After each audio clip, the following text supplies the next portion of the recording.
hot bothered. Let's turn the game down for a moment. Dr. Mbali smiled. There's always a point at which the terrorist ceases to manipulate the media gestalt. A point at which the violence may well escalate, but beyond which the terrorist has become symptomatic of the media gestalt itself. Terrorism, as we ordinarily understand it, is innately media-related. The Panther moderns differ from other terrorists precisely in their degree of self-consciousness, and their awareness of the extent to which the media divorce the act of terrorism from the original socio-political intent. Skip it, Case said. Case met his first modern 2 days after he'd screened the Hoskas Priestess. The moderns, he decided, were a contemporary version of the big scientists of his own late teens. There was a kind of ghostly teenage DNA at work in the sprawl, something that carried the coded precepts of various short-lived subcults and replicated them at odd intervals. The Panther moderns were a soft-head variant on the scientists.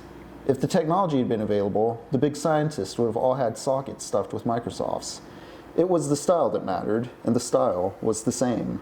The moderns were mercenaries, practical jokers, nihilistic techno-feudalists.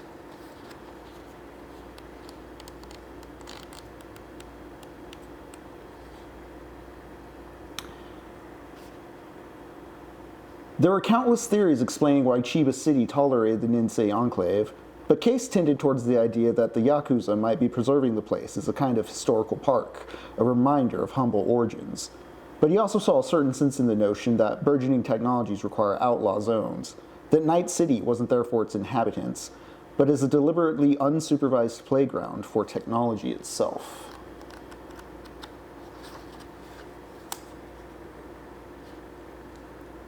The Matrix has its roots in primitive arcade games, said the voiceover. In early graphics programs and military experimentation with cranial jacks.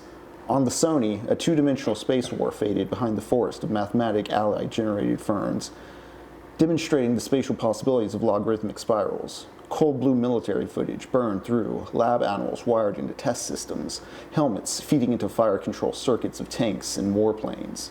Cyberspace. A consensual hallucination experienced daily by billions of legitimate operators, in every nation, by children being taught mathematical concepts. A graphic representation of data abstracted from the banks of every computer in the human system.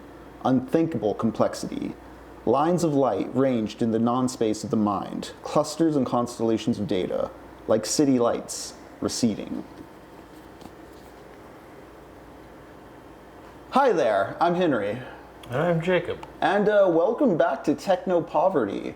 The excerpts I just read are out of William Gibson's 1984 novel Neuromancer, considered the first work of cyberpunk by some, and I'm starting to understand why. We've been working through various pieces of sci-fi in regards to hell as we've made our way through Doom this summer as part of our Summer of Doom series. As you can see right now, I'm going to pull it up, we're playing Aliens Eradication, a Doom 2 total conversion wad. It's cool as hell. Yeah, Jacob, you know what? Let's just load up and where we last left off. We're right at the end, actually, fighting the Queen Xenomorph bitch herself. So Right. I'm going to load that up and hand it off to you to play for a moment, Jacob, while I continue welcoming folks into the channel. All right. So yes, Neuromancer, discussing cyberspace. It's in regards to constructed spaces is what we're looking at. We've been looking at Doom post the official Doom 2 campaign, which was constructed by id Software in 1994, but Doom also had a very robust level editor included with it, which these many decades later has spawned several mods, WADs, total conversions, and just pieces of art made within that Doom engine by a community of online modders and wadders who do this for free, share their expressions online, and celebrate each other. We found a lot of these through the Kako Awards, which is an organization that puts out yearly awards for Doom mods and WADs. But as we've been looking at this software community that makes their own custom hells to share with people, we've been looking at various pieces of cyberpunk and science fiction in regards to space and the creation of spaces, the perception of spaces, the ontology of objects within spaces. I didn't realize that went up like that. Same. And there she is. Oh boy.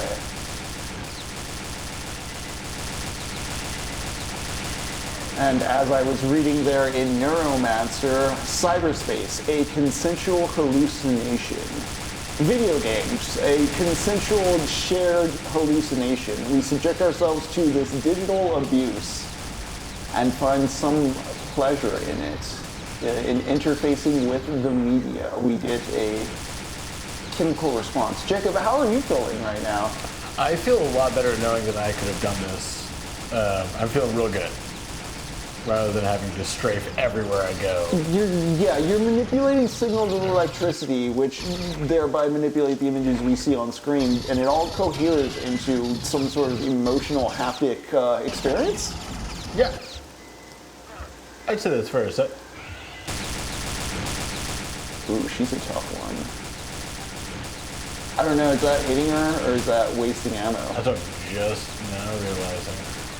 But yes, if you're coming in now as we ramble and look at this queen bitch, techno-poverty typically is about combining games and books, bouncing one off the other as an excuse to get through one or the other, and seeing what pops up in the intertext as we explore these ideas with you, the chat.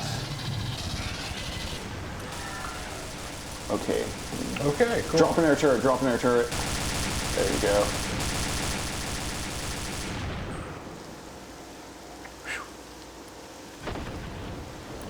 Whoa, did not mean to do that.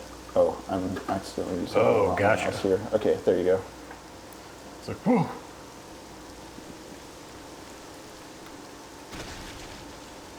Emotional haptic experience. Love the bag. Welcome in, Mask for Mask. And you know what? Speaking of emotional and haptic experiences, I actually have been taking notes on my Neuromancer reread because there's so much to note. So actually, to kick things off, let me pull that up. I think Jacob has taken care of the Queen here. Amazing. Thank goodness. Well, let's just prime it like this. Last time we were talking about Neuromancer here on the stream, I was questioning to what degree should it be required to know other contexts for a work of art to be good or to work for someone? Or should that disqualify a work of art from being, you know, one of the best things ever, whatever that even means? A good work of art, does it necessarily have to make sense on its own? I guess in some way it's making its own message, but does that necessarily... Oh shit. What I'm saying is, last time we were talking about Neuromancer, I talked about this phenomenon in which I know people who agreed Neuromancer, myself included at one point, a group of book club people at a job I once worked as well, where upon reading Neuromancer, it comes across as boring. And it may seem plain by genre standards if you're going into it as a cyberpunk experience. And I can see where they're coming from in a world that is post-Acura, post-Ghost in the Shell, post-Snow Crash, post-The Matrix. But the thing is, when William Gibson was writing Neuromancer, he was listening to David Bowie. Techno music, electronic music was barely a thing. It was in its infancy. But as I've been reading this thing, I've been listening to a lot of Aladdin Sane and a lot of Diamond Dogs just in the background. War Hunter.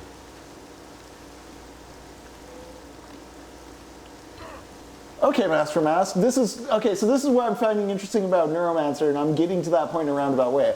What I'm saying is, we know cyberpunk is a distinct look and aesthetic today that, for better or worse, is marred by the AI nerd blogosphere. I do, as a boomer millennial, go on Facebook from time to time, which is just a flood of horrible ads and AI-generated art. And some of the generic cyberpunk pages it tries to serve me will just be like vaguely hot women androids. They're somewhere between android and real. The point is, it's a very like classically like sexualized oh shit, a second queen. You might want to turn her. Oh, you don't have turret. You might want to run, buddy. Yep. And part of that is, again, like, just because of shallow interpretation of something like Ghost in the Shell.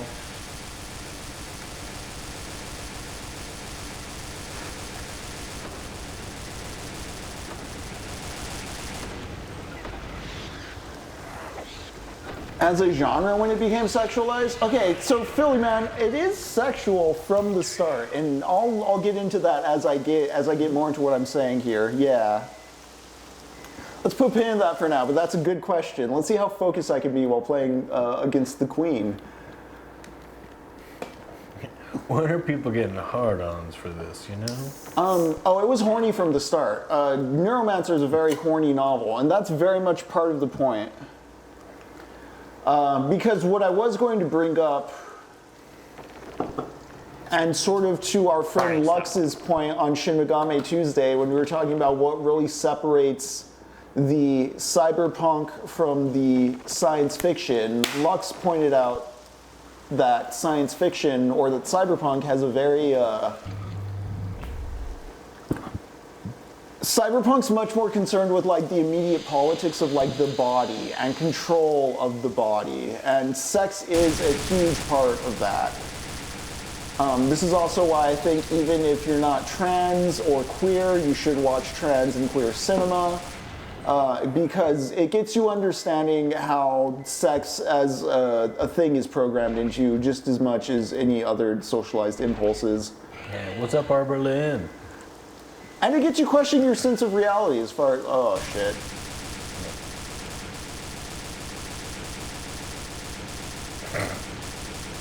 Okay. I'll say that and the flamethrower. This is kind of the best. Oh, you said the flamethrower? Yeah, that flamethrower will fucking absolutely tear into that bitch. I feel pretty safe down here. Isn't it a great feeling? But without all the, Philly Man, without like the later influences and imagery associated with cyberpunk, if you come into Neuromancer knowing that kind of stuff, it may seem boring. And so if you know all that stuff, I remember thinking very much like, okay, well maybe if you understand historically where Neuromancer's at, and you've read like some Raymond Chandler and kind of understand what he's riffing on, cool. Heck yeah. Oh shit. Oh boy. I was like, use your auto gun. That's smart. That is smart.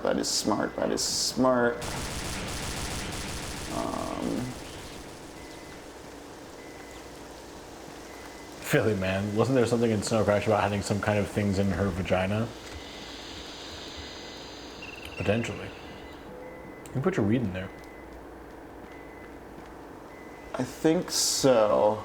Sorry, I'm terrified of facehuggers. Yeah, the facehuggers are absolutely terrifying. And there's also going to be a queen to the. Where's the second queen? Is she out yet? There she is. Cool. Okay.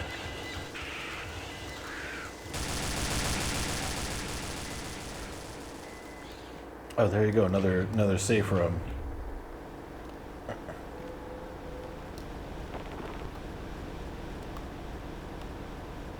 Last time we did this, they like ganked us in the net, though. Did they die? I don't know. Barney, stop licking those paws.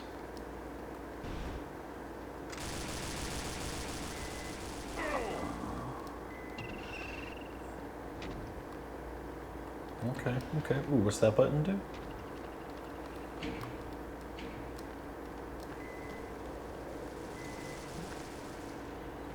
Is it more smart gun? Okay, so I've lost smart gun, D. Hamill's Master Mask, Philly Man.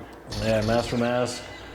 There are historical uses of that IRL Philly Man, so I guess you're right. It appears in media too. And D. Hamill's Mammal making black bean tacos with avocado slaw. Mega Boo Berry says hi because I'm watching your stream right now, but I have to say hi to Henry and Jacob. Thank you. Always a pleasure. Oh crap. that is not good for your health. I'm kind of like, we should save after killing the first one, but I don't know what conditions we consider good, unless you want to just save it independently. Oh, maybe? Yeah, we'll see. Yeah, D. Hamill's memo. We've always got this save. Okay, so I was thinking originally, like, okay, that's why Neuromancer is boring. Maybe I can appreciate it with, like, more history and context in this sort of, like, moment in time missing link way. Which is how I approach it coming in this time, after a decade of, I haven't read it in, like, a decade. And then, between then and now, I read a bunch of Philip K. Dick, a bunch of Raymond Chandler, some Gene Wolfe, some Ursula Le Guin, just a wider sample of kind of like what was out there at the time. Anyways, you don't need that. I actually think Neuromancer is best if you don't know shit about the genre and like, I mean, it may sound cliche to be like going with no expectations, but legitimately just dump your mind of any kind of cyberpunk or even mystery novel kind of preconceptions of what you think the genre should be, and just appreciate it as a novel, because it has some legitimately wonderful prose.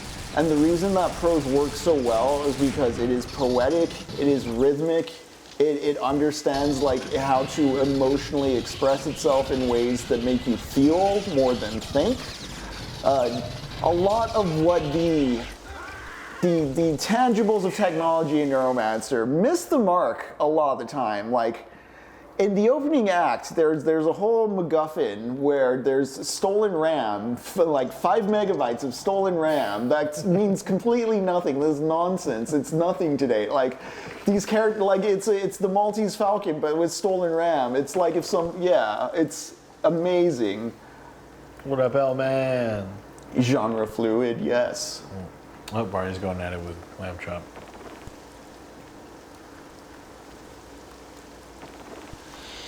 But it doesn't matter. I kind of liked what you did last time. Yeah. I'm just having to pull all of them up there. And then while she's doing that, I'm gonna just make sure we deal with what we can.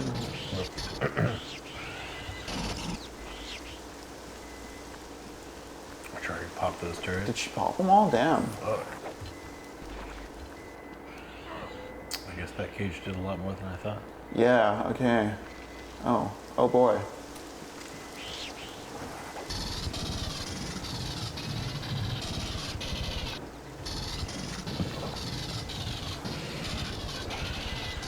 Dang, she can fly. Yeah. You just gotta keep strafing. I think it's gonna win.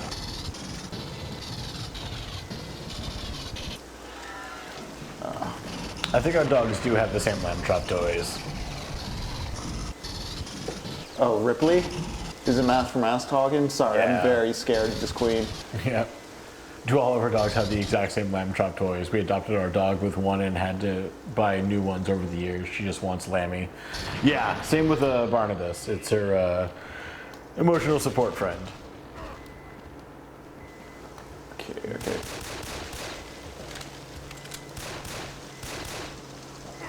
Oh my god, we got Muffin Man talk.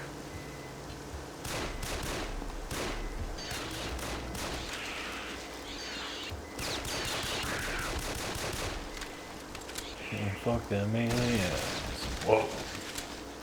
I think I'm in a good position. I'm gonna save. Yeah, I'm gonna that's a save good data. What do I call it? Easy.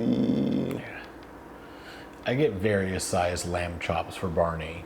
Easy qua. Okay. Right now she has one that's bigger than her, and it's really funny seeing her grab it and run around with it, and also try to get jiggy with it.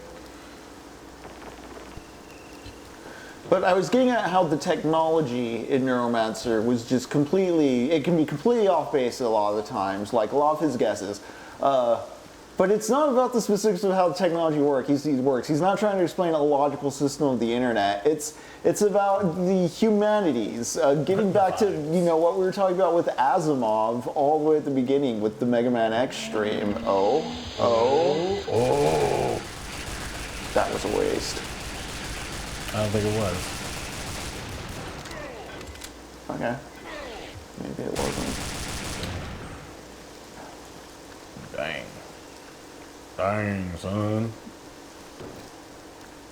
Getting back to how Isaac Asimov was setting up systems of logic and then using sociology to get back to it, I'm just bringing up how science fiction is fundamentally about the humanities, how Gibson is more about the feelings and the systems and the ideas driving them. He's wrong about specifics of technology, but like the macro theories of like economy, consumption, commodification, the body interfacing with technology. The broad strokes ideas are all grounded in very real considerations of the human.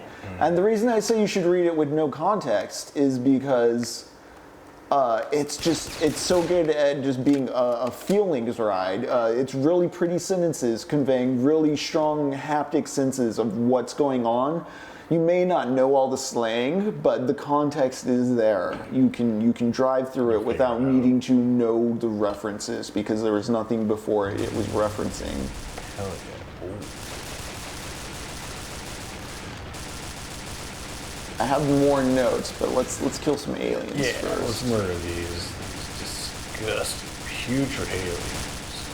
But right off the bat, like so much of what Neuromancer's thought of is like, you know, he's a cowboy coder, it's a hacker novel. But the whole first act takes place off the Matrix because he's been kicked off the Matrix. He's been unplugged from it. His body has been poisoned and destroyed in a sense, cases. This is why I want to bring up the sex stuff and how it's been there from the present, because it is very much about the body interfacing with technology and how all our human impulses are going to be translated into the machine. Or one of the things I read was about the Panther Moderns. That was one of the excerpts I read. The Panther Moderns are the novel's kind of equivalent of, say, the Hells Angels, the uneducated, or not the uneducated, but like they're an agitator party. Oh shit, what? Whoa, is that Predator? That's fucking That's Predator. That's a fucking Predator. Okay, shit. What the fuck? Oh, it's turning cool. Whoa. Cool. Some of the Clive Barker stuff, body mod. Oh shit. What the fuck? It's the Predator ship. Do I go up into the Predator ship? What's next? Right. Look at the map real quick, if you can. Okay. What's in that green room? I guess I summoned the Predators. Dude, that was so cool.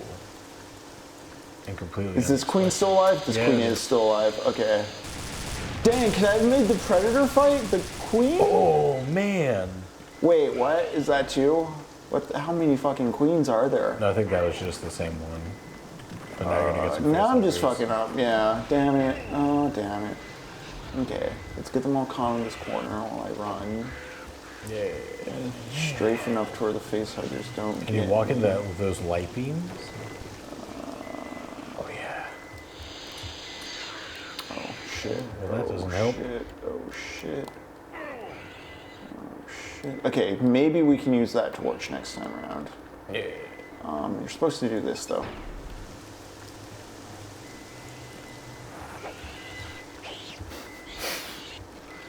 Just keep jumping. Nice. Aw. Ah, damn. What's up, 3256? Have a safe commute. Let me get back on track with what I was saying about Neuromancer.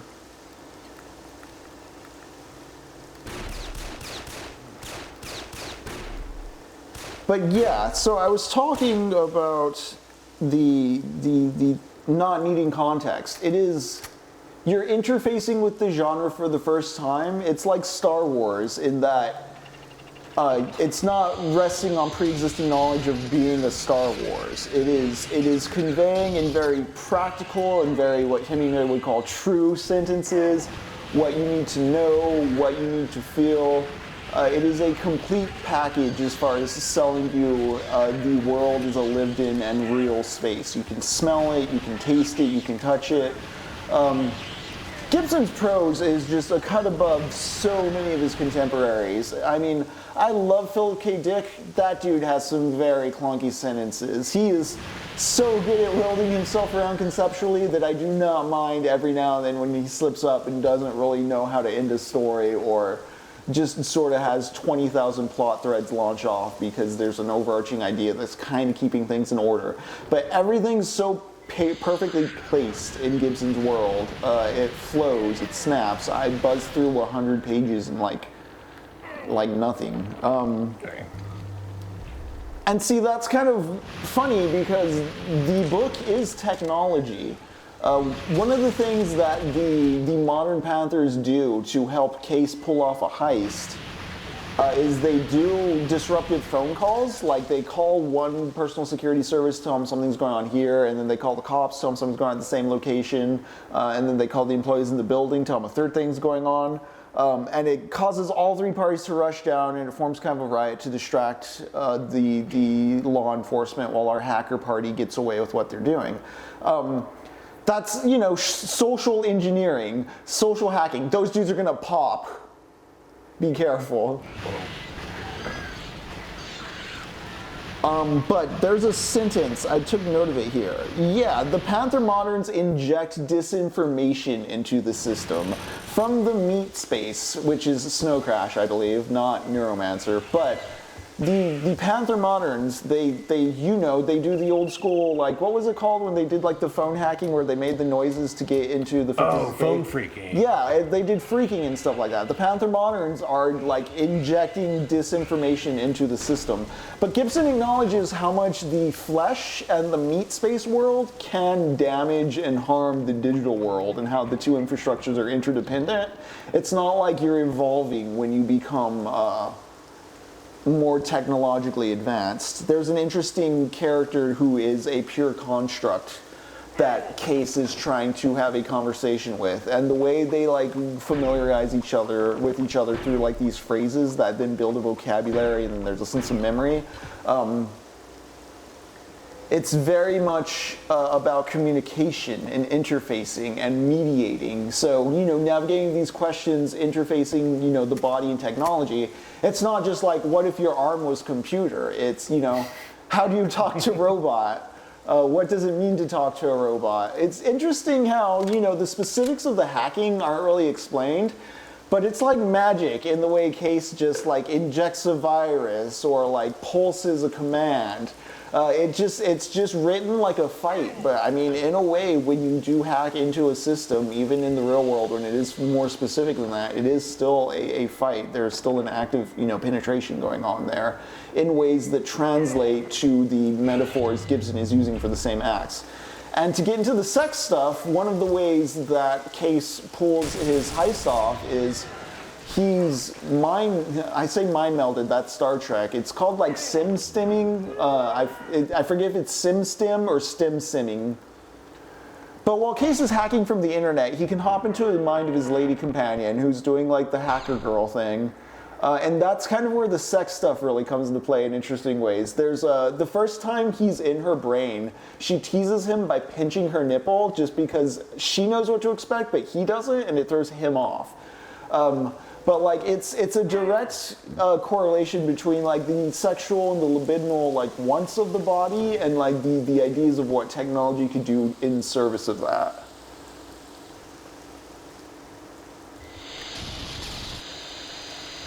Yeah, Mass for Mass, that sounds awesome. Margaret Killjoy's two-parter.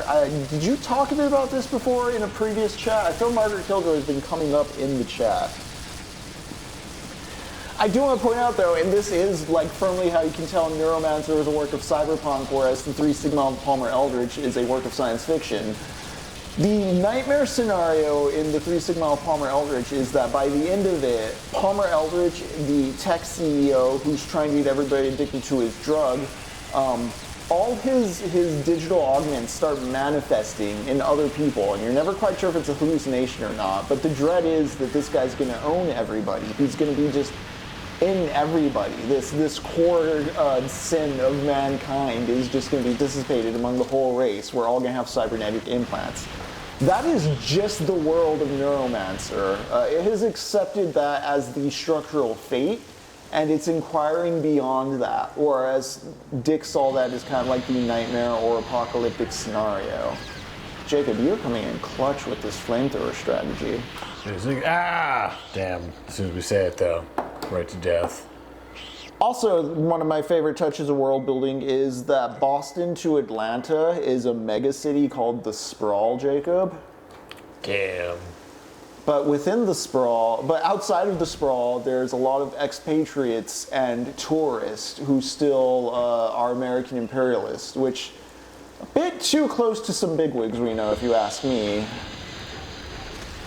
Yeah, that's always a little concerning. I do wonder if America is just going to become a franchised corporate idea that you rent out when you go to different parts of the world. America, the private national ever-shifting enterprise, its boundaries move with you. It's like, oh, great. I don't know if there'll be like a nationalized app, but I mean, imagine with the gig economy, being able to be an American abroad, hiring American businessmen everywhere, doing America stuff. I mean, for America. There's already a healthy ecosystem of expats who go off to like places in Asia and like Vietnam and such. Yeah. Japan. There's Mexico, some cool channels. channels, They don't but want people yeah, there. exactly. Which is the overall problem with imperialism, just in general, is like every place is eventually turned into Disneyland. Like it's all kibble for commodification. Yeah. Make America. That's right, Josh Foreman. Yep. Also with the. What is up, Josh Foreman? Is there auto? I think there's like autogun ammo in that room the one Queen's in, but like I have to run past the Queen. Well, if you. The door, how did we get the Predator shear out? Let's get the Predator out. Oh yeah, that's right. I don't know how you did that. I think I activate the two switches in here and the Predator comes out. Oh, okay, so you have to go up on the other side then. So I probably have to do the drop-in, flamethrower, all that. Yeah, the flamethrower fucking rips. It does. Also, the Queen doesn't own in here, so it's cool. But can't get out of here.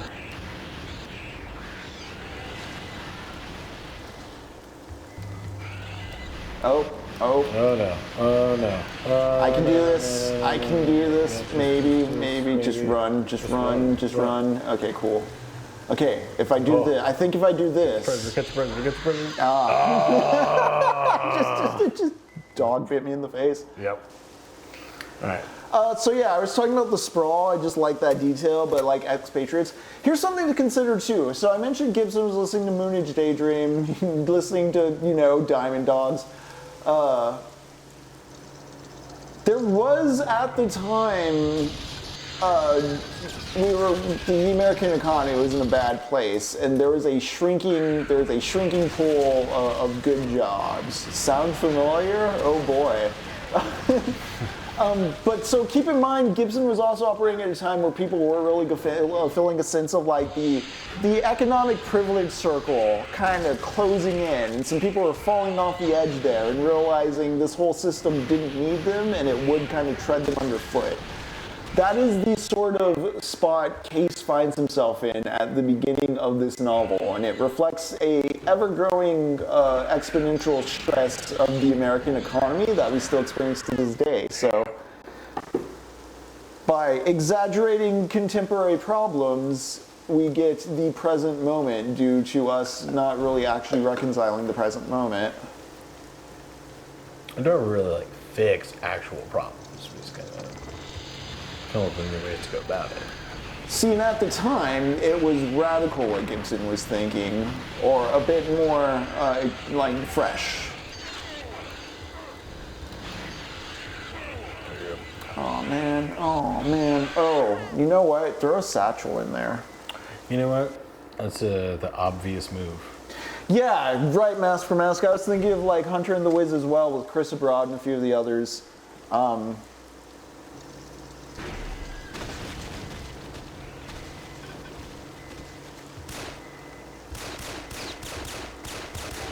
But yeah, early on it mentions the prison of flesh. I did bring that up. I'm bringing up the economic metaphor right now. Also, another thing to remember is a few months back when we were playing Jet Set Radio Future, I brought up an excerpt from Hell's Angels by Hunter S. Thompson, in which he talks about the Hell's Angels as a gang that was forming. Did you hit that switch already? Not yet. I'm gonna get... You should maybe satchel. Or the flamethrower worked pretty well on everyone except the queen. But when we read that Hell's Angel excerpt, one thing he mentioned is that on an increasingly technological economy, there were people being left out who would be the types to join the Hell's Angels. It's very interesting to me how close the Panther Moderns are to that. Keep throwing, yeah, yeah.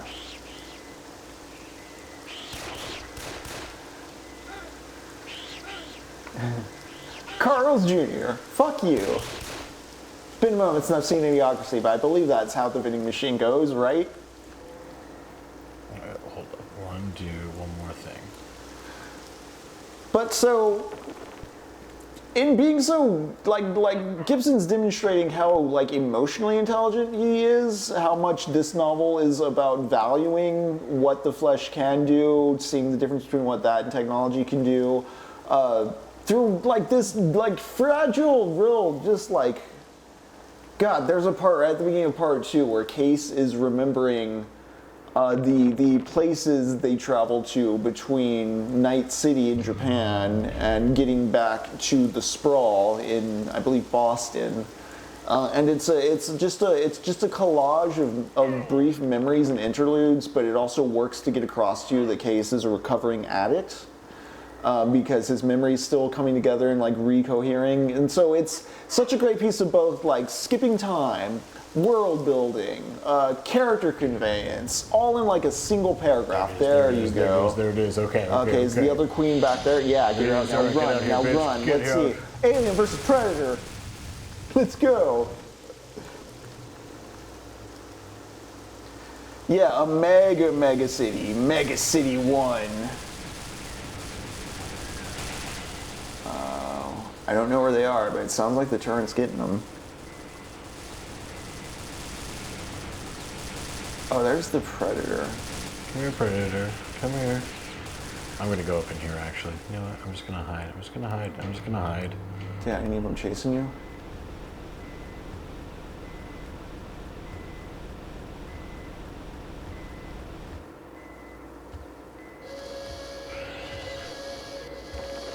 What I'm trying to get at with like recurring this tenderness and this effectiveness of the prose is like you have to be really good to understand feelings and how to direct your words into these. Nice, you knocked her onto it. Did you kill her? I don't know, maybe. I don't think so. Oh no, you're gonna want to run. Unless you can get out of there? No. Yeah. Trying to get around. Didn't quite work. But the satchels down there are very effective.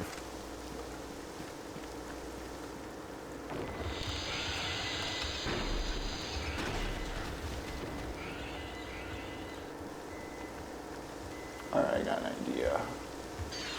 Yeah, let them chase me.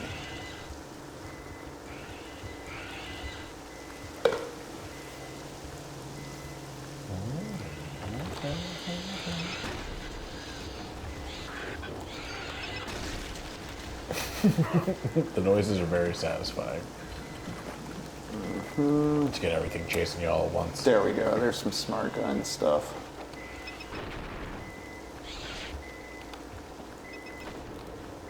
Oof.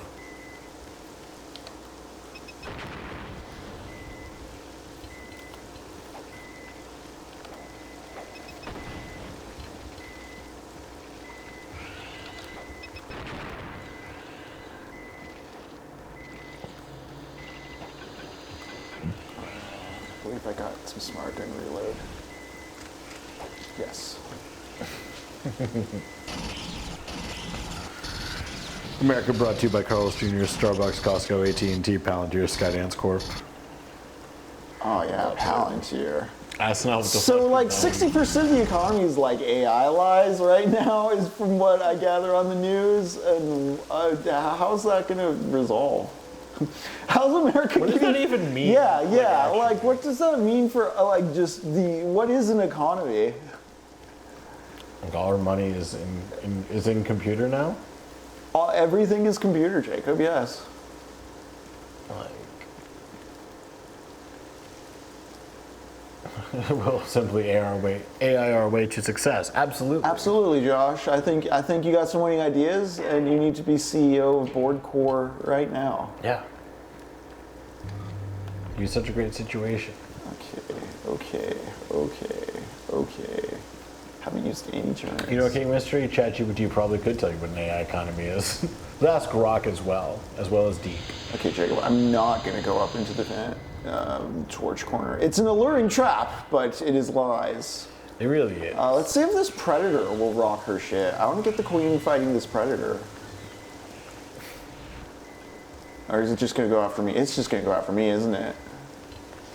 There's a queen, there's a predator. Oh, do it. Fight. No, they're not. Damn it. Okay. I know they only want to kill you. They only want to kill you. I understand, you're a human. Wait, does this one have alternate firing modes? What else does it do? I think there's some ammo over here if I run to it.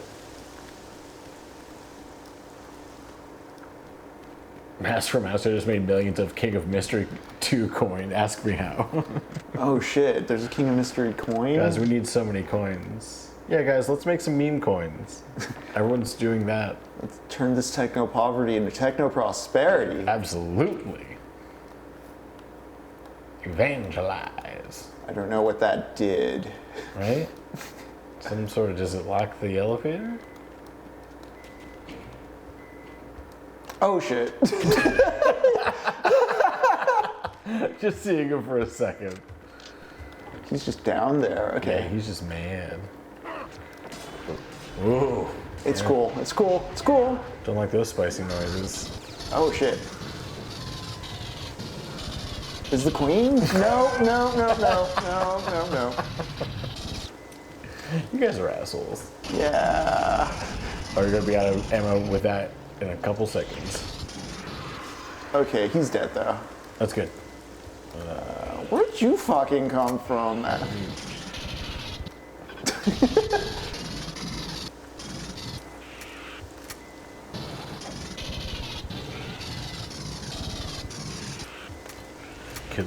Killer. Is there another predator? God damn it.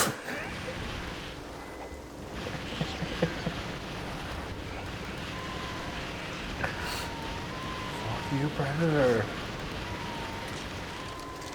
Oh, this is pretty awesome though. I'm not gonna lie.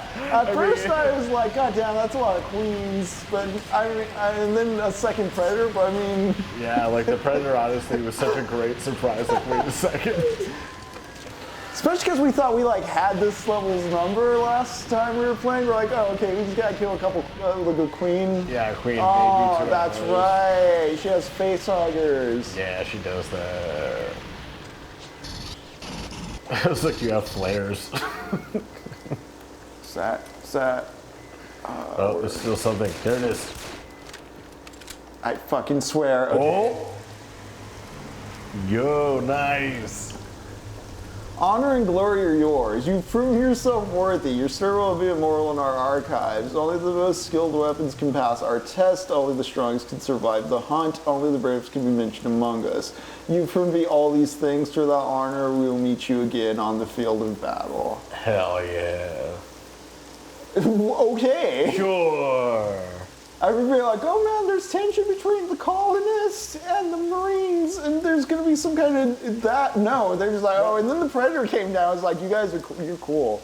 You're the Right. cool. Think the Predator's just like, you're the coolest boy. I feel like this is like the best use of like, and then my action figures did this, and I was like, you know what? Yeah, they did. No, yeah. You know what? My action figures did in fact do that, and it was pretty rad. Wow. It's pretty rad, and I loved that about it.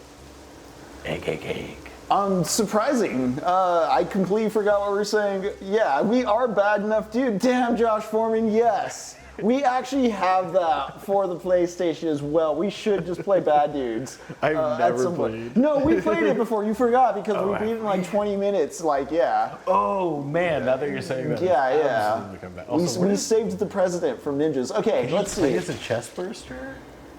Oh no, it's just going through the sprites, Doom style. Oh, that's cool. Yeah, Jacob, how do you forget Bad Dudes? Oh, I smoke weed a lot. Like a lot. Face hugger, the drone. Oh yeah, that's something I don't know if you've noticed before, but there's some drones in one level, like they're flying drones you had to shoot down. I don't know if you're here for that. Colonists just popping. That one's cool. Mercenary. Cool. Just ritualistic, just popping. More games should have this. This is really fun. I do like, it is one of my favorite things about the end of Doom 2 is like breaking all the sprites.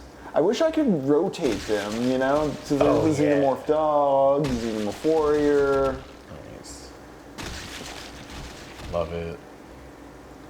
And just the Predator. And the Elder. I didn't realize there was an age gap on those Predators. Right? Were the queens different? Let's see. I mean, we knew there was an age gap with the Predator, but like not in not exactly what we're thinking. Only 92% of the kills? Weird, okay. Hell yeah. Wow, alright. When all else fails, scream, and the beast will hear. What? Y'all didn't pick up anything in that level.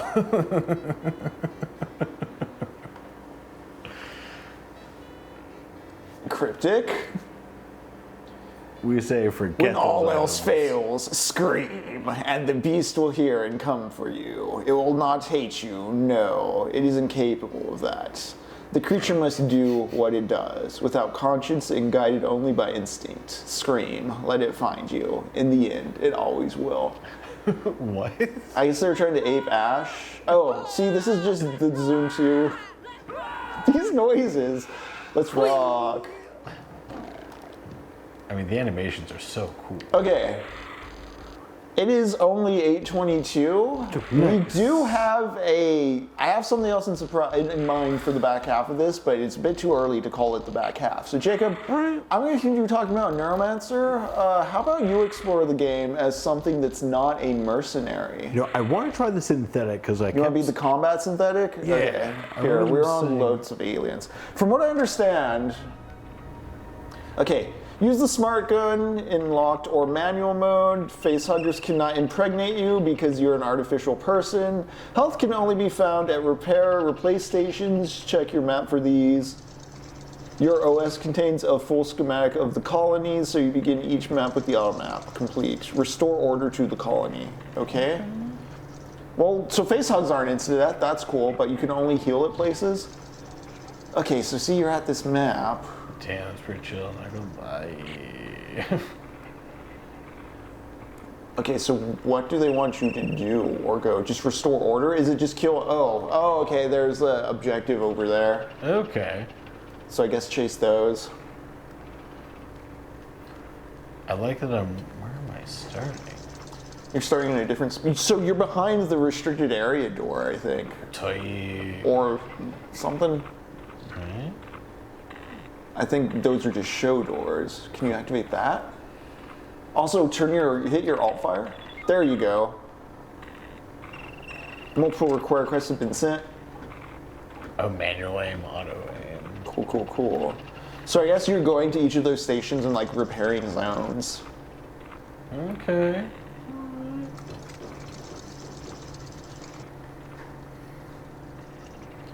So as I was saying, everyone in Neuromancer feels like Palmer Eldritch. It's too late. Cyberpunk has taken hold. Also, getting back to the Hell's Angels description where Hunter S. Thompson is describing the angels in the 60s as, where Thompson's describing the angels in the 60s very similar to the Panther moderns in Neuromancer. There is just an understanding that these economic systems could not sustain what they were claiming to do.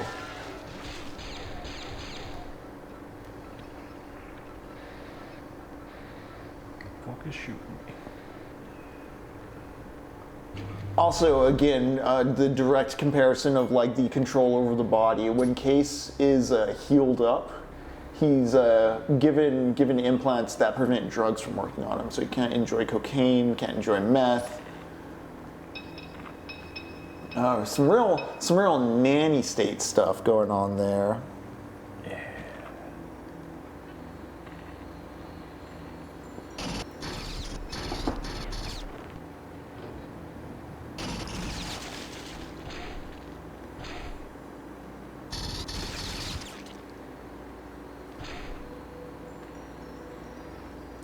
Hey, a turret.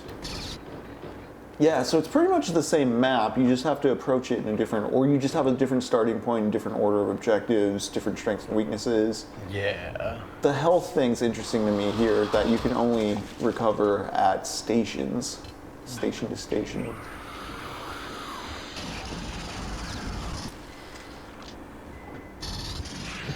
But yeah, as I was saying earlier, I think Neuromancer, once you have no genre context, if you approach it with no genre context, no pretensions about what it is, and you just take it as a set of very nice haptic sentences to feel and soak in, don't worry too much about being a plot, don't worry about getting too convoluted, just be in the moment with what it's describing, and most of the time it's got something haptic going on with a tension between machine and body that will keep you interested throughout the very purposeful prose. But again, that prose is purposeful. The plot does move along. Every chapter does have a clear meaning. It's just on you. That's pretty funny.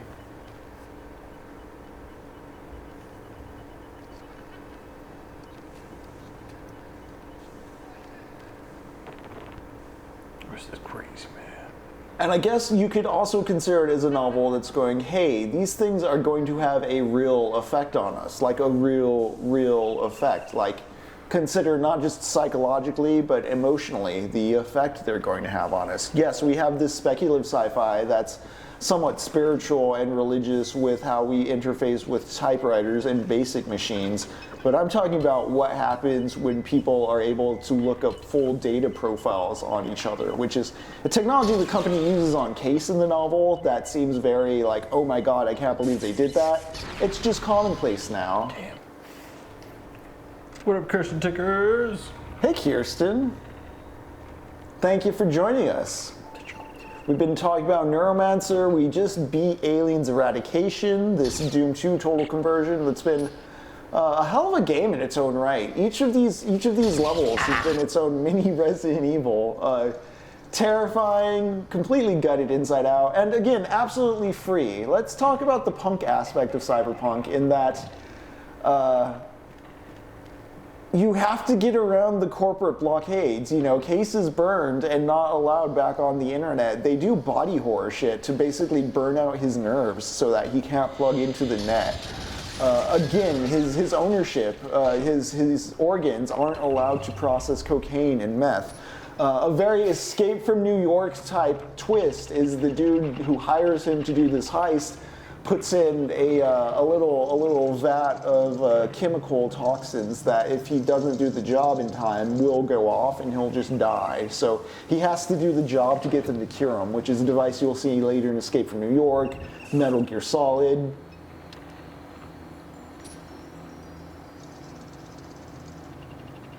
All intellectual property is theft. Yeah, I've had to wrestle with this too, mask for mask, because like I do like copyright in terms of like I think artists deserve to be paid for their work. I don't like copyright in that Disney can just buy and own everything in perpetuity, and things never go into the public domain. Yeah. I do love that we were able to just get the Doom 2 WAD off of the Internet Archive. And then we were able to just get GZ Doom for free off the internet, and Aliens Eradication. All the components to the thing we're playing were free online to download. Yeah. As I was reading about the consensual shared hallucination of the internet as described in Neuromancer, I worry that our internet in this dimension is on the verge of just lost. So, you know, folks, I don't want to sound too paranoid here, but download stuff you like, put it on the hard drives, if you have physical media, you're ahead of the curve. I just feel like in the lore of the cyberpunk role-playing games, in which the world of Cyberpunk 2077 takes influence from, there literally is the destruction of the first internet, and they have to rebuild the second internet.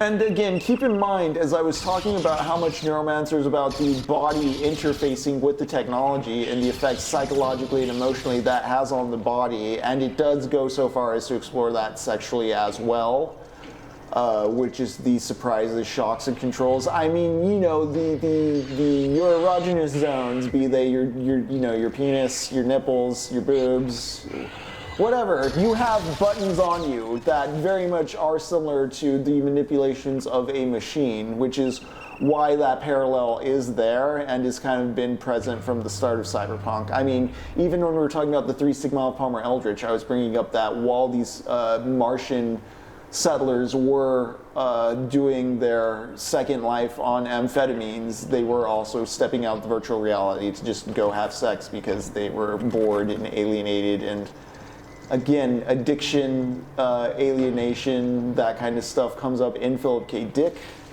It was his nightmare scenario. In Gibson's world, it is the norm. It has passed us. Like, the future is used.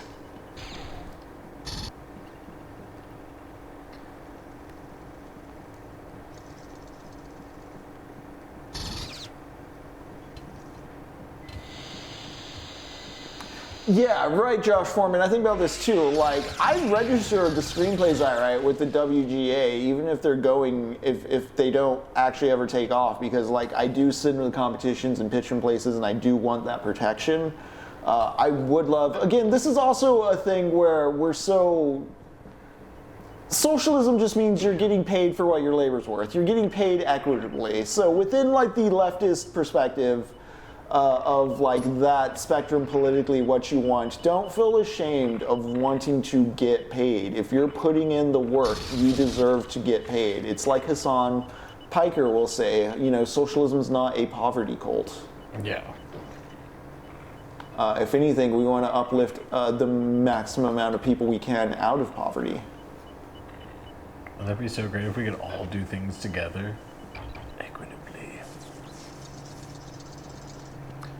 Yeah, Master Master, I think it's good to use the system how you can too.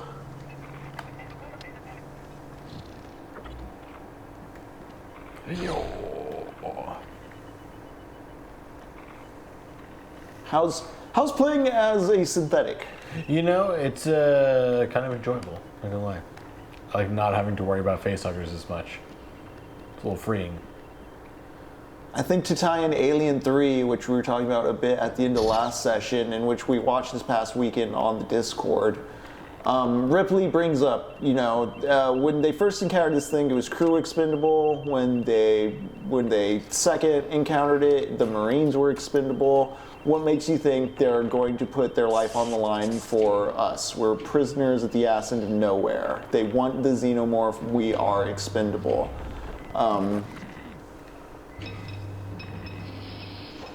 That sense of your life already being on the line, the choice already being made for you, is very pervasive in Neuromancer as far as like the corporations having control over you and how you can best operate within that. And that's a stress we all feel. I think, again, in the 80s, we were realizing with the neoliberal turn and the austerity turn, Reagan was deregulating the industry.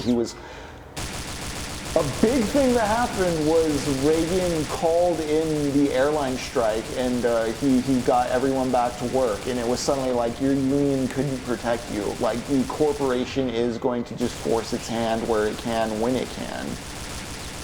Hit that switch and it opens the tube behind you, but it also opens the secret area. But also face huggers don't insta-kill you as a prosthetic, so that's pretty cool. So Gibson was operating in the time of that, and as conditions worsen, we see the same things happening again, just, you know, more and more exaggerated.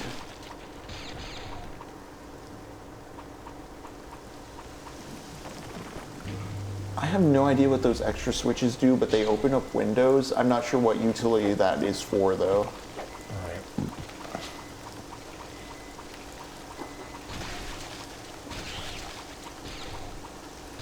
Yeah.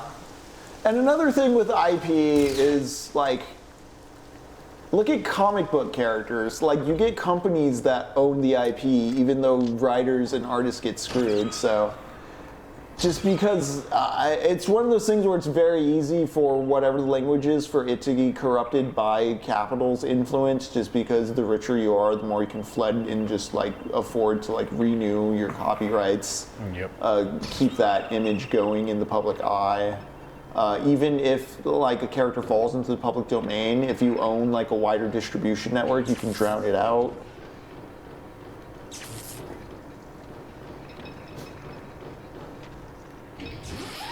I bring this all up to say that, like, even with like the 5 megabytes of RAM MacGuffin in the initial act, and the description of networks is just like ice in veins, being like a general idea of how things work, but not really a specific idea. Gibson's tapping into the human, to get back to Asimov, Dick, the emotional alienation side. A lot of the times the science fiction genre is seen as just like logical, or if it's not logical, it's weird or trippy or drug induced. And I just want to reiterate that I think that's an over-exaggeration or a way of dodging the discussion of the more emotional side, the more tender side, the less masculine side, some gender essentialists might think. However, I've read Joanna Russ's The Female Man, as well as The Left-Handed Darkness by LeGuin, and understand that that shit's fluid.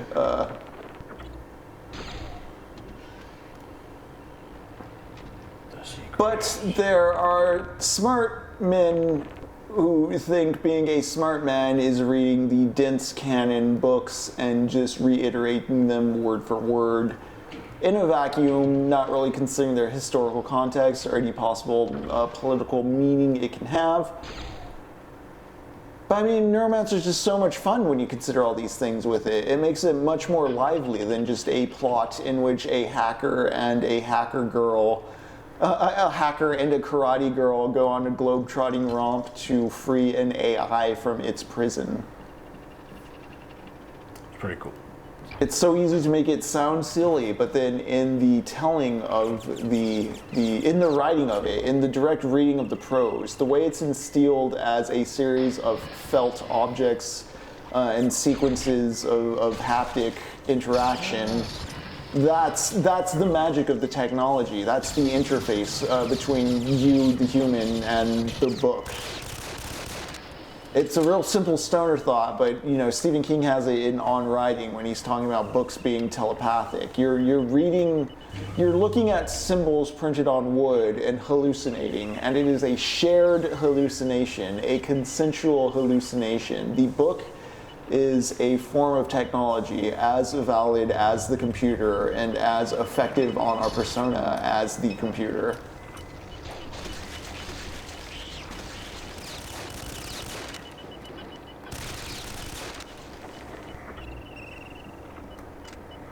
I've heard of the Strugatskys AR Berlin, which welcome, but I haven't heard of that particular Strugatsky. Oh, sorry about this, chat. I need to catch up with you.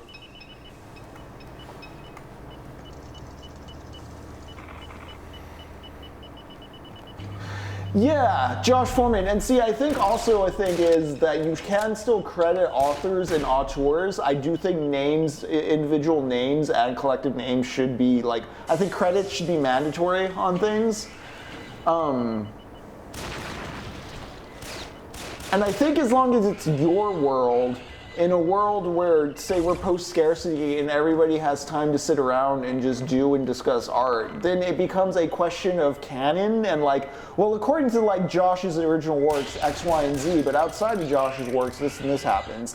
And funnily enough, a good example of this, I think, is H.P. Lovecraft, in the sense that there's, like, Lovecraft just let people use his monsters after a point. He's just like, you know what? I want others to share this universe with me. I have hangups about August Derleth simplifying his cosmos into a very binary good versus evil thing, and some of his worst imitators doing bad Lovecraft lore. But on the flip side, I do think that Cthulhu, being a reference, like a Gen X meme and a millennial meme basically, did keep the weird fiction genre alive, and nowadays we do have people like myself who will be like, fuck H.P. Lovecraft, you should be reading X, Y, and Z who are like his contemporaries. But Lovecraft did keep interest in the genre alive. I have a few other contemporary weird fiction dudes. S.T. Joshi writes all their intros, including the Lovecraft ones, and because of S.T. Joshi, I found a Lovecraft book when I was a teenager and got into Lovecraft. Well, not necessarily straightforwardly because of S.T. Joshi, of course, like Metallica, Iron Maiden, Cradle of Filth, all those bands were referencing him. But the anthology, the first anthology I got was one compiled by S.T. Joshi, who has gotten some of like the Minkin and the William Hope Hodgson and the August Derleth and some of the I think he's done a lot. He's done a lot in the weird fiction space to get that shit published and seen, and also done various good essays on it. So yeah.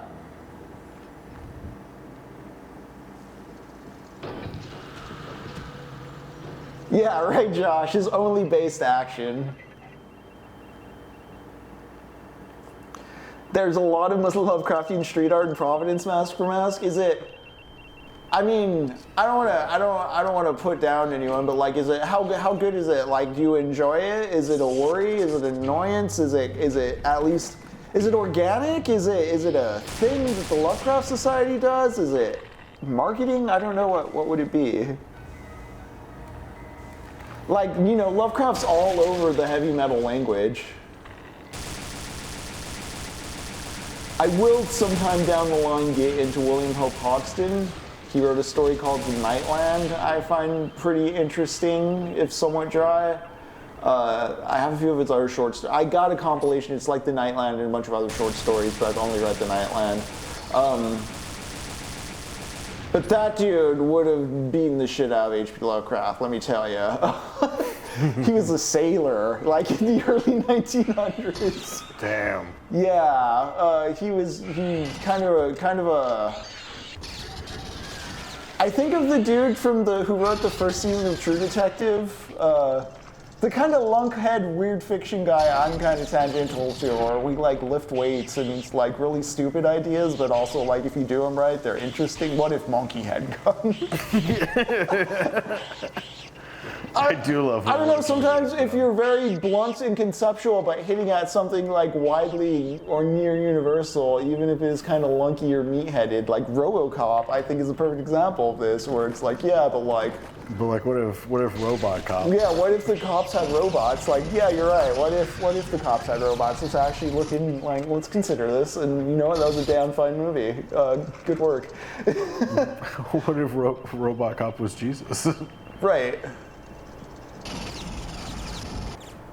And see, Neuromancer kind of works in that way too, because it's not asking you to like know the specifics of like what an IP address is. Gibson, again, famously said he didn't know what a modem was. Oh yeah, it's at the start of the level. Nice. Oh yeah. But if you're like, well, what if you had an arm and it felt this way? And you're like, oh yeah, I guess that would suck. But it's like, but then what if you could do this cool thing with your cyberspace girlfriend? You're like, oh, that's pretty cool, actually. Like the novel has something conceptually gripping like that every sentence, because it's again very forward thinking, and it's not forward thinking, but very effective and haptic with its prose. It's very sensory forward. It knows a human is an emotional being. There's a part where Case is getting Armitage's history as a previous general, and it's packets of data, and he's very explicitly acknowledging in the text through Case's like own inner monologue that's like, well, yeah, the machine's giving me all these packets of data, but I still got to put it together as a story and understand it as like a human character coming together. Like, Case has to still impose narrative on what the machine delivers him, and Gibson's just aware that that's what us as human beings do. And so like the montage I was talking about earlier, where Case is recounting traveling back from Japan to the Sprawl,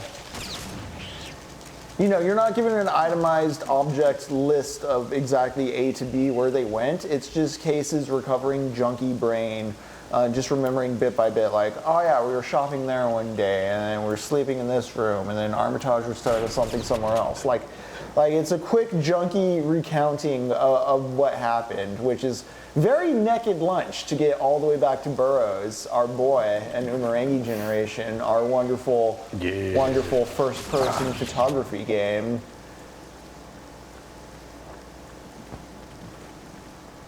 A Robot, Robo Jesus. Bum bum bum bum bum bum bum bum bum. Hell yeah. You feeling pretty RoboCop right now, Jacob? I am. Honestly, I need to finish that RoboCop game. That one was real good. Yeah, we should find a way to excuse that into our playing habit at some point here in the Interspace engine. They are going to be having a new DLC that's very much like the Dread movie. That'd be a great way to figure something. Yeah. My God. And one last thing to tie into the haptic sensory stuff. You gotta read Neuromancer, is what I'm saying. I can tell you the plot, and it's gonna be stupid. I can tell you beat for beat what happens, and even though it's efficiently plotted, it is convolutedly plotted. Our friend Captain Quasar sent me a link a few days back when I first mentioned Neuromancer of some dude on YouTube who just asked an AI for a review of Neuromancer and posted that, and the AI was like, oh, some people find Neuromancer bad because it's dense. And it's like, well, it's dense because a lot's happening in the plot, but the plot's not the primary reason you're eating. What you're feasting on is the actual structure of the sentences and the kind of poetic language and the mind space and the mood it's putting you in. It is conveying a lot of plot, though, which is also a very masterful stroke of Gibson's work. I'm glazing Neuromancer. It is, honestly, it's because it's the third time I've read it, and I don't know, it's really clicking for me in the lineage of history of science fiction and cyberpunk. Also, through working through techno-poverty in the improv sense, it's been snapping a lot of my favorites into chronological order in a way where I'm like, oh, that makes sense. I'm discovering nothing new here, guys. It's just over the years, my love of science fiction and cyberpunk has had me read these items in a desperate, broken up order, just sort of out of whimsy and interest. But through articulating to y'all through the playing of video games and just chilling and exploring the concepts active in them, it makes sense in a historical order why and how these things fell into the places they did.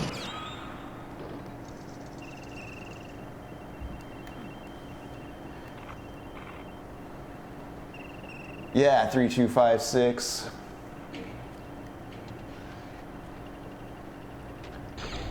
But this is also why I brought Mulholland Drive into the mix, because Mulholland Drive is David Lynch. I think Mulholland Drive is a movie you should watch if you're trying to learn how to watch movies. Maybe not the first movie, but the third movie you do as a serious movie watcher, quote unquote. I say that because there's some stuff you may be kind of surprised or shocked by or not familiar with that watching a Godzilla movie or honestly, you can watch Eraserhead first, and that may sound crazy, but I think Eraserhead's more legible to someone just coming in on David Lynch's deal.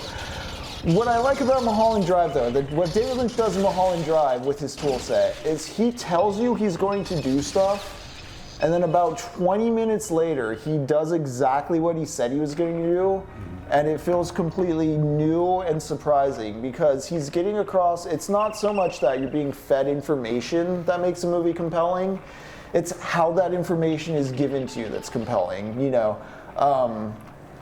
actresses in Mulholland Drive will be rehearsing a scene, and it's a very soap opera-y, cheesy-ass dialogue. It's the stupidest shit. They're laughing at it too. It's just what is this? This is dumb. This is the written word? No fucking way. But then 20 minutes later, the same actors doing that scene in a rehearsal, and it feels the most real and passionate and intensely considered thing in the world, and you realize oh, the tools of both the actor and the camera and David Lynch knowing when to pace the cut, when to make the edit, is totally changing what my feelings are towards this thing. I thought it was stupid, but holy shit, this This is sad. This is engaging. This is a little horny. What's going on here? I'm confused. It's a great movie to make you realize that some pieces of some of the best movies. This is my problem with criticism too. If you're just looking at a list to be like, what are the best movies, so that you know the best movies, and then you watch that like an Excel spreadsheet, I don't think you're getting a lot of enjoyment out of it. Because be like, some of the best movies, it's not about recounting what the plot was or what you saw. It's just watching the movie. It's just experiencing the texture of the thing. Yeah. And Mulholland Drive is showing you that like the texture of a thing can be so much different than just somebody recounting to you like the plot or the sequence of images or recounting the thing to you. This is why I'm a big fan of Paul Thomas Anderson's The Master, but I can't really tell you what The Master's about. I think it's a movie. It kind of just vibes and like Yeah, there's a general feel going on of man wrestling with control. Like, who controls me? Like it sucks that I gotta pay rent. It sucks that there are people I have to bend over to in my life, and I want to be as free of that tension as possible. It's about wrestling with that feeling and watching Joaquin Phoenix's character wrestle with that feeling while Hoffman provides like an alternate or a contrasting like surrender to that feeling. But like I couldn't tell you the specifics of the plot, even though there was a time where I was watching that movie like 3 times a week. Because it's texture, it's about the feeling, it's about the mid-century. It feels like just a dude in the mid-century America can't find a job and just being unmoored from purpose. Not necessarily yet a Hell's Angel economic loser of the 60s or 70s. This is the 40s and 50s Freddy's roaming around in. But it shows you there was an undergirding anxiety that America was going to have to reconcile with, and it had just started to sense it.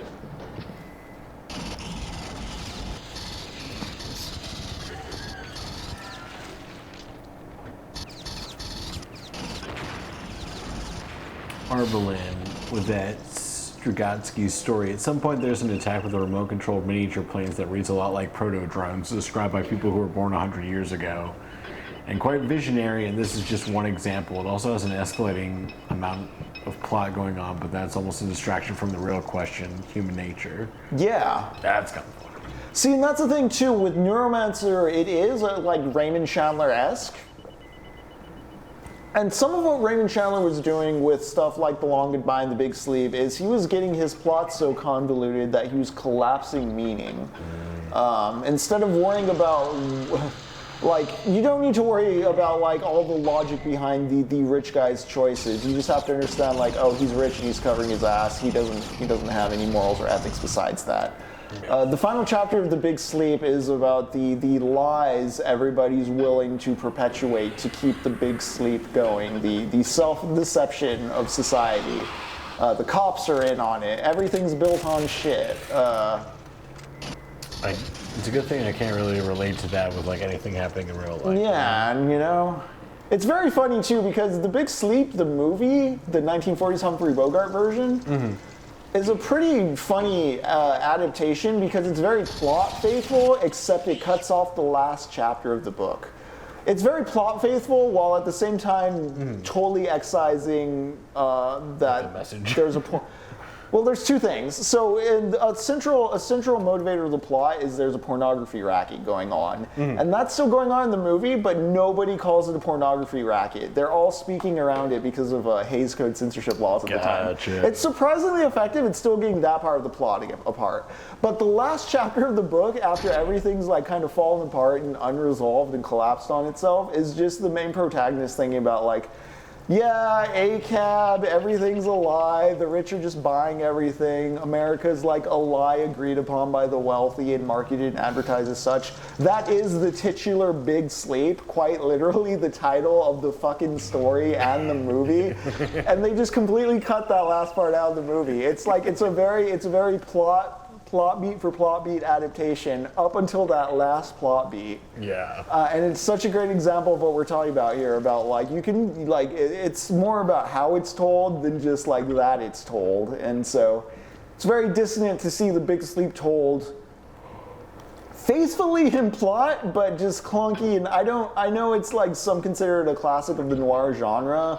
I guess I can see why, but also I don't think it's that great. Yeah. But part of it is too, like The Big Sleep, like the plot does collapse in itself because you're supposed to just like stop caring after a point. This is also something with the Big Lebowski, which is referencing The Big Sleep in name. Gibson is influenced by Chandler, doing the same thing. It's not about the specifics of technology. It's not about the specifics of the double cross, triple cross. It's about the way these macro systems of technology have forced us to bow to the corporation. They've forced us to become addicts to the net. You can't get anything done offline. The meat space world has stopped accepting cash. It's all digital money now. So you better not get kicked off the social credit system. Gotta behave.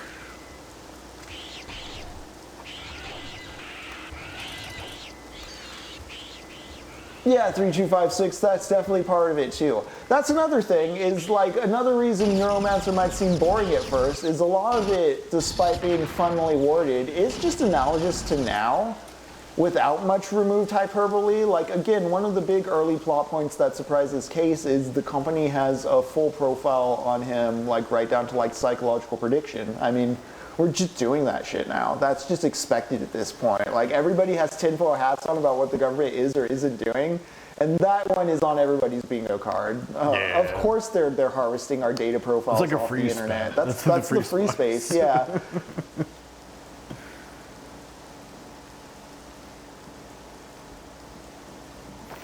It's honestly really funny how all cyberpunk stuff, like all this story, even like a lot of horror movies, like the ideas of like people being impersonated and stuff, like can happens on the internet in the same way. Like, yeah, we work the narratives we know, you know. Truly. All right. It is 8:50. Is it 56? 56. All right. We have another total conversion now that we've brought Aliens Eradication to an end, been exploring a bit. I like the idea of the different classes changing your weaknesses and slightly changing your objectives, but it is the same maps, so I think we're going to call it a day with this total conversion. We've been talking conversion. Yeah, it was an extremely fun game, and again, we've been enjoying the terror of this one. To speak of like the emotional experience of the things coming together, like I can tell you there's an Aliens total conversion of Doom 2 that is pretty much its own standalone game and one of the best damn uses of the Aliens IP. It's the best use of the license of all the video games I've played using the license, I'll say. Grape culture, oh boy. He's the grapist, it's what he does, yeah. He grapes him in the mouth. Every high definition, every 4K transfer of a Whitest Kids You Know sketch comes at the cost of it happening in real life. That just totally sidetracked what I was going to say. We're going to take a quick break. You all stretch, rehydrate, smoke them if you got them. When we come back, we're changing the game. We've done Aliens Eradication. I was talking about the haptic feelings of Aliens Eradication and how somebody made me feel something, and I can tell you all day about how good this felt and that it felt good to play, but it's all free. Go play it. Go feel it. Yeah. Get that tension in there yourself. Like dodge a face hugger, scream a little. It's a great ride. It's thrilling. But until then, you know what? Maybe do that on break time while we prepare the next total conversion, which I'm afraid is going to be a bit clunkier than this one from when I play tested it, but it's a franchise I really appreciate. Let's see if my love can make me endure it. We'll be right back. See you soon, y'all.